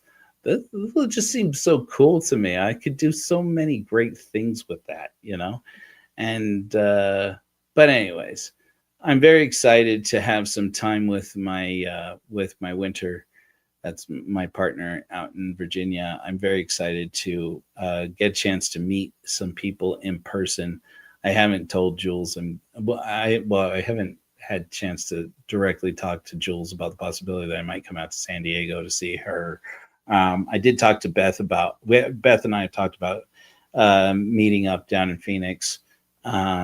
I got tons of people I should go and see if I head out to Phoenix. Honestly, if I do head back to Phoenix, I probably should plan a few days there, because frankly, I have so many people back there. Because I don't know how many of you know this. I grew up in the Phoenix Valley. And then, I definitely want to stop by. If I just do a Southern tour for the most part, I may even go through Texas and see some people out there. I mean, if people got any crew out in Texas that want to meet up and talk, I mean, I'd be happy to see you. I've been thinking, I mean, if there are meetings people want to set up, I would love to have a chance to do some like home meetings with people. If you want to bring a few people out, we could have a home meeting somewhere. Or we could, Lisa, you and Songs are in Virginia? Dude, maybe I just need to get to Virginia as fast as fucking possible, because I want to see, name blanking. I want to see my friend who lives out there in, I always say the wrong place, Richmond, I think. My partner lives in Coburn, which is on the west side of Virginia. So I'm going to be like, not that Virginia is that big. I mean, it's big for southern states, but it's not that big. I mean, not compared to like fucking Texas, obviously. But yeah, I mean, it'd be pretty good. MREs is a good suggestion. Hi, do you have any suggestions? Hit me up on Facebook or something. How dare you, Steven? How dare you? Yeah, but that's pretty cool, man. What about Bob Lake? That's great. Cool. That's beautiful. Yeah. What is this? What is it about? Campgrounds or COE? The thing that I had heard is that BLM sites are probably the best for the most part. I don't know. I'm planning to just use 5G.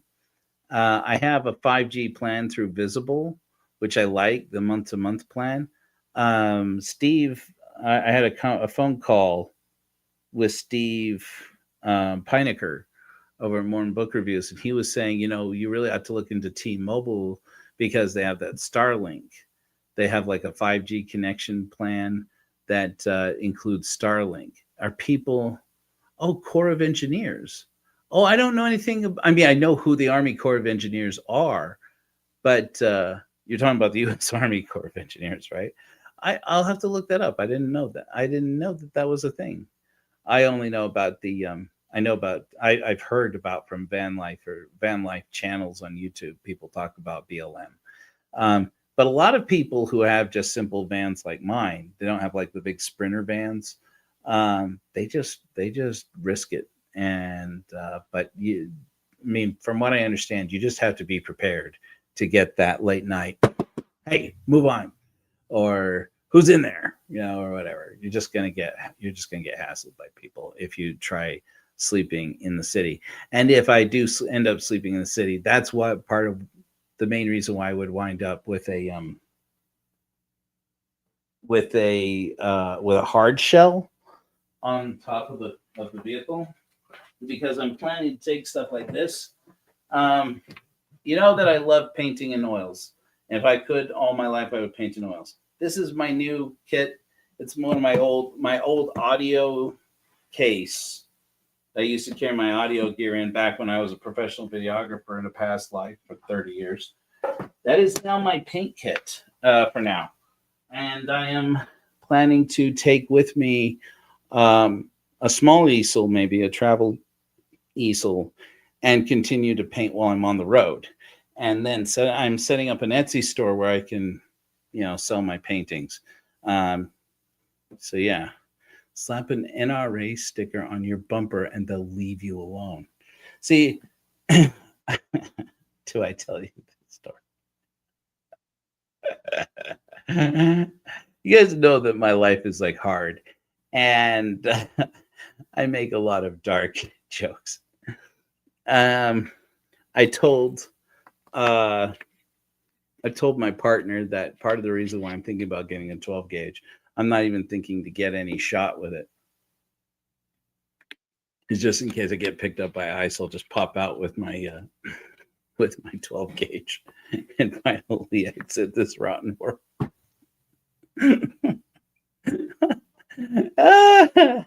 It's been a fucking week, guys.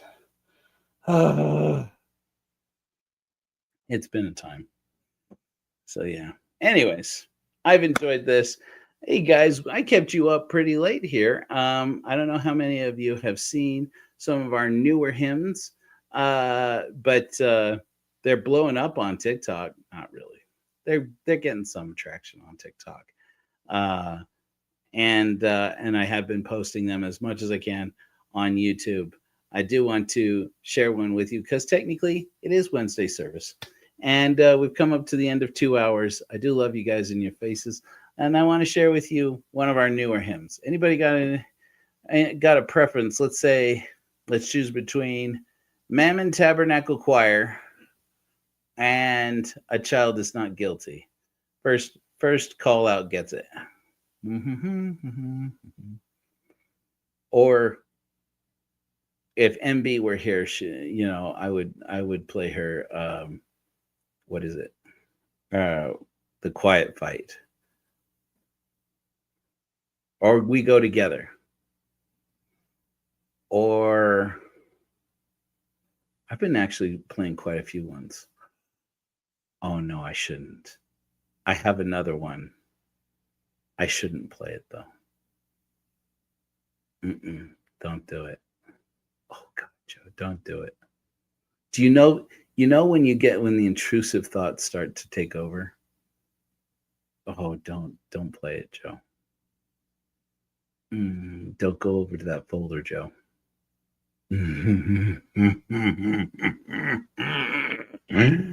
Don't play it, Joe. Don't do it. No, I'm not going to do it. I'm not going to do that one. This is one. I'm going to play you one that's in. I'm going to play you a new hymn that's in process. This one was written by the AI. No, let's play this one. We'll play this one. This one was written by me, but it wasn't. But it hasn't. I haven't made the official lyrics one, but I think it's a good one. This one, yeah. This one celebrates. I've been thinking about making an album. I'm thinking about publishing some godless hymns on Spotify and other music aggregators, and trying to raise a little revenue for the Church of Korihor that way. And I want to make one called Science is Gay. And it's all about celebrating gay people who are great luminaries of science and reason throughout history. And I thought, as soon as I thought of it, I said, you know, we need a bitchin' cool song about Alan Turing, of course. So I made one in a World War II era style that I thought, you know, people would really get a kick out of. And it's called Codebreaker. I hope you enjoy it.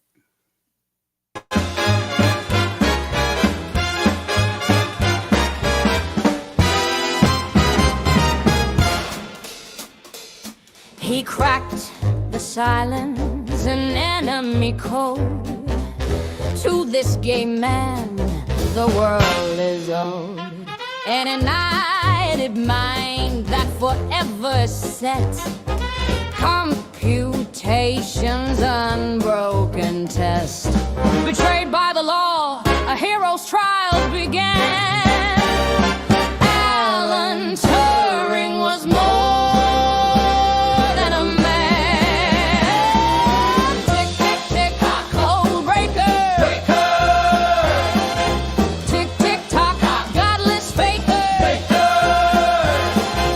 Tick, tick, tock, back against the wall.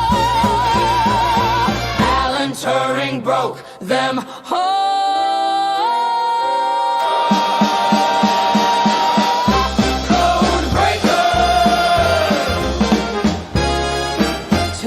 Turning gears align, history bent by his design. By his hand did he die, or did his own countrymen lie? The war was won, a genius was lost. A hero tried what was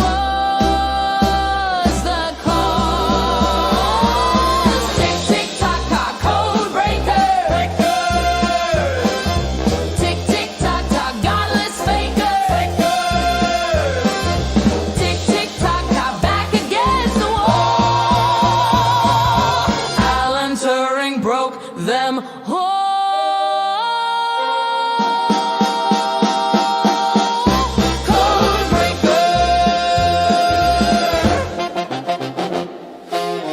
Alan Turing's godless legacy, his defiant voice speaks today.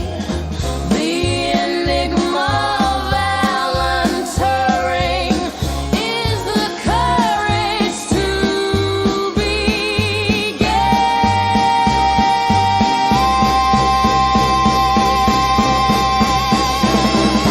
Tick, tick, tock, tock, code breaker. Tick, tick, tock, tock, godless faker. Tick, tick, tock, tock, back against the wall. Alan Turing broke them all.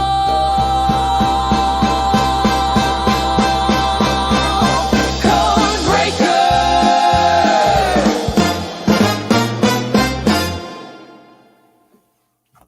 Later, we're going to play you another one. Here we go. This is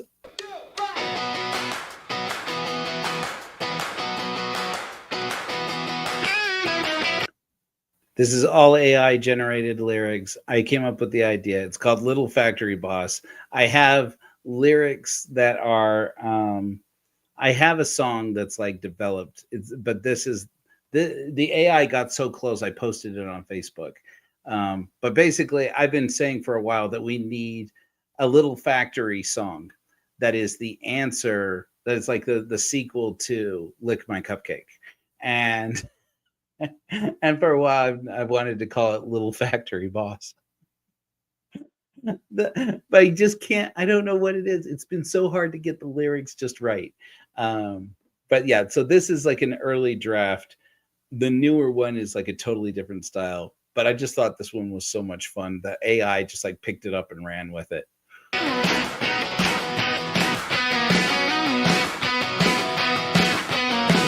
Turning gears in a corner room, steam hissing prayers through the gloom, pistons pound the hymn of shame, every thought a spark, every spark a flame. Oh, little factory boss, keep it tight, keep it clean, don't let the devil clog the machine. Oh, little factory boss, hands on the wheel, Jesus pulls the relief valve. Tell me, how does it feel?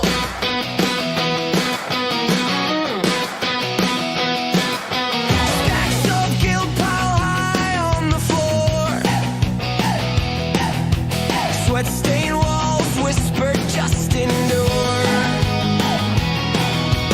Windows fog with sin's perfume.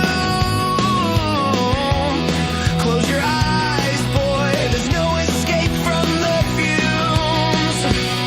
Turn the dials, make it holy, make it pure.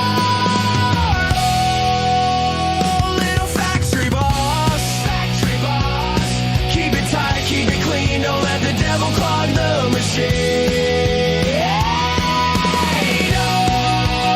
Oh, little factory boss, hands on the wheel, Jesus pulls the relief valve. Tell me, how does it feel? Does it feel? Pressure rising, whistle screams, a perfect mind or broken dreams. Grind it down, break the chain, prayers to oil the gears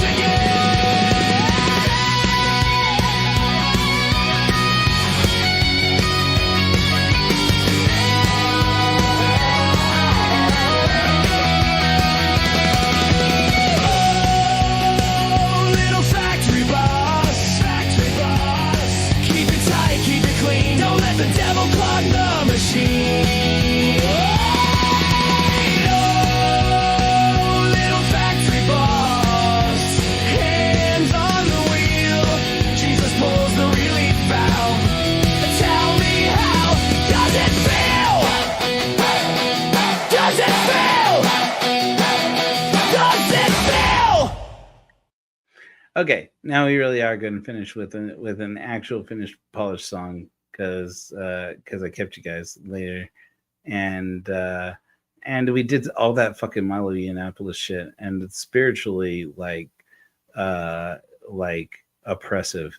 So this is a hymn that I've been thinking about for a while. I took a few passes at it earlier this year, couldn't make it work.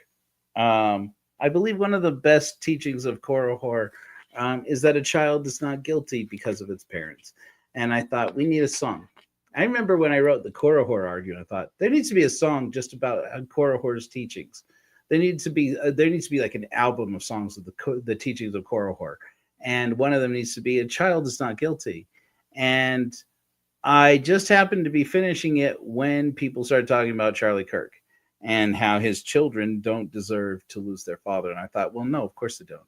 But at the same time, how would these children, growing up in a Christian household, basically going to be shamed in a purity gospel all their lives. Don't mean to speak ill of the dead or speak ill of his widow, but the fact of the matter is, we all know, those of us who grew up in the purity gospel and purity culture, that what it leads to.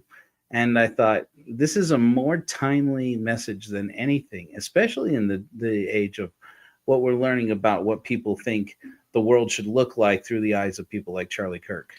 And I thought, it's time for this song to finally come to light. I'm very proud of how it turned out. It's not nearly as snarky as my usual stuff. But me, lately I've been putting out a lot of like sentimental stuff. But yeah, a child is not guilty. And that's what we'll wrap up with. I love you guys. Love your faces. Make sure that you test out Overview. And I am going to finally start publishing some of those. I've been working on scripts for them. And people are really excited about it. By the way, I mentioned, I forget her real name, but Baroness von Ginger. I think she has another show. But she's, you guys know Baroness von Ginger. She's on TikTok. She had posted a TikTok a couple days ago saying, boy, everything's so dark. I wish that there was something. Guys, tell me something about a win. And I had responded to it. And she and I had interacted quite a bit before she went off of TikTok for a while back in the day. And you guys remember that whole controversy. Anyways, it doesn't matter. And I had responded to it with, yeah, I created an app for atheists and agnostics to practice our own form of meditations named after the Overview effect, which is the meditative experience that astronauts have while looking down on Earth from orbit. And a lot of people, she has a really big audience, and a lot of people in her audience, and her included, responded with, this is amazing. How can I try it? I went on the website, I couldn't find it, and stuff like this. I think we could really generate some interest. I'm even going to have some T-shirts made up. I've got the design coming together right now for T-shirts that say, and sweatshirts, because it's going to be colder season soon, that say, do you Overview? I mean, is that corny? Of course it's corny, but isn't it fun?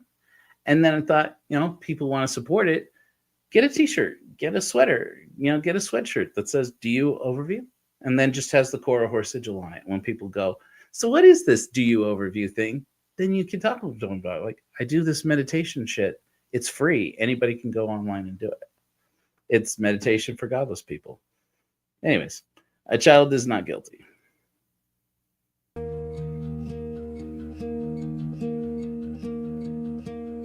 Child is not guilty for laughing too loud, making mistakes, or chasing a cloud. Let children speak. Listen, you will find their laughter wonder, potential undefined. Let them run, let them laugh and grow.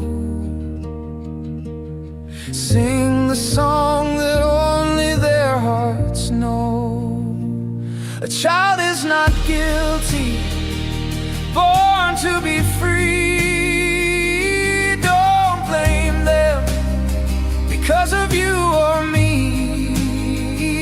Let them dance, let them shout, they illuminate the way. A child is not guilty, give them room to play.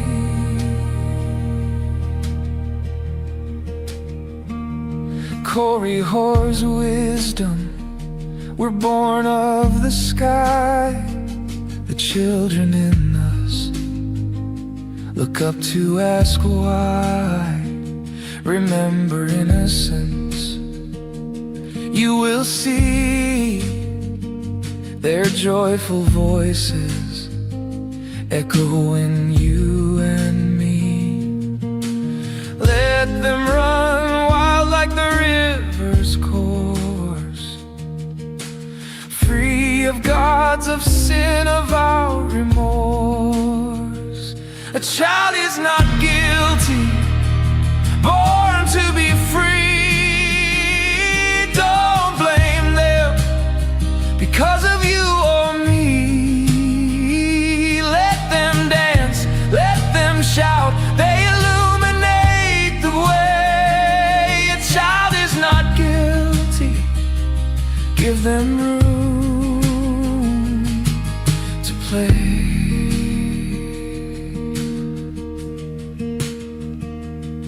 We are all born immature, flawed in each other's minds. We all judge and are judged all of our childish lives. Let this voice speak, all judgments melt.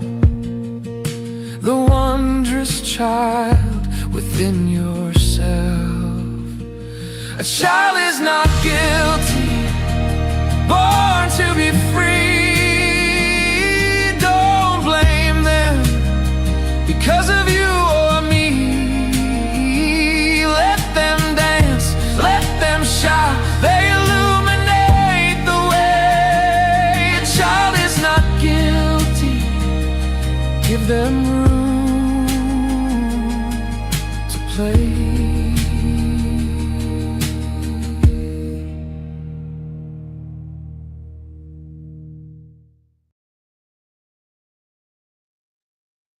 Good to see you guys. I'm going to try and release that long ass episode about Ted Bundy that I did with my friend Chris Mortensen tomorrow. If not tomorrow, I'll release it on Friday, and we will also have an episode of Non-Zero Chance. Flash bright, my friends.